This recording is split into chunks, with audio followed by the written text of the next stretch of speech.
In this video, we want to review how the citations for the misting fans will come into the Supervisors homepage, as well as how the Supervisors can give a little oversight to how their inspectors are using the check-in process for the contractor projects. So on your homepage, in the Approval section, anytime one of your inspectors or anytime an air pollution inspector cites a contractor for not using the misting fan properly, it will show up here in your Approval section. And you can see that it comes in as a demolition unscheduled site visit with a result of fail and charge. If an air pollution inspector cites a project that is assigned to one of your inspectors, it will show up on your homepage. So you will have the final decision on whether or not to apply that invoice. When these show up, you can see that they'll have a fail and charge result. You can look at the inspection. We can go to look at the permit and take a look at the whole inspection. You can decide if you want to approve or deny it here. And you can see that we've got one from Matt Turner from Air Pollution and one from the district inspector down below. They're both pending approval or denial. And obviously they were here on the same day. So you can approve one or deny the other from right here on the permit. Or we can go back to the homepage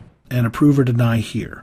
The misting fan violations will show up in your approvals grid when one of your inspectors makes the citation or an air pollution inspector makes the citation on a project that is assigned to one of your inspectors. And from the homepage, when you want to take a look at how often your inspectors are making a check-in for a contractor, because it's just a journal entry, we're not putting it here in the approvals section, but we added a couple filters on the Demolition Check-In page. You can go in and we'll list all of the projects that are assigned to the inspectors in your crew. You can filter these now for projects where the inspector has used the check-in, meaning they've checked the yes box to check the contractor into the project. Only with missed check-ins means the inspector has cited the contractor for not checking in, but they did not check them in. And then only with missed check-outs means that the contractor was automatically checked out by the system at 6 p.m. That's when that happens automatically. If the contractor does not check themselves out at 6 p.m., the system goes through and checks everyone out at that time. So that's what you will get when you filter for missed checkouts. Just to repeat, inspector check-ins means the inspector has checked the contractor in. A missed check-in just means it's a citation, and it could be with the $100 fee or not, but the inspector did not check the contractor into the project. And then missed checkouts means the system checked them out.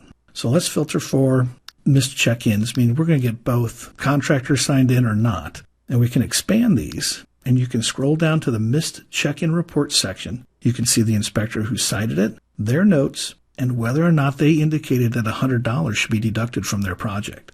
To click on View Details, we'll open up the pop-up, and we can see here that the contractor was cited by the inspector, the citation date and time, and whether or not the inspector decided to check the contractor in, and that's what this filter is for, the one on top, is that they're actually going to make the entry in the log and say, we're going to check you in for this time and date. It has nothing to do with the fee, so that's separate. But you can see here that the inspector did want to cite the fee. You can edit this, and that's about all you can edit on this page, and you can add to the notes. So you could remove the fee, but you can also delete the entry altogether. If your inspector made the wrong entry or an entry on the wrong project, you can delete it here. And that's it for now as far as managing the check-in process for your inspectors. This is how you can oversee your inspector's use of the check-in, as well as approval and denial of the misting fan violations in the approval grid.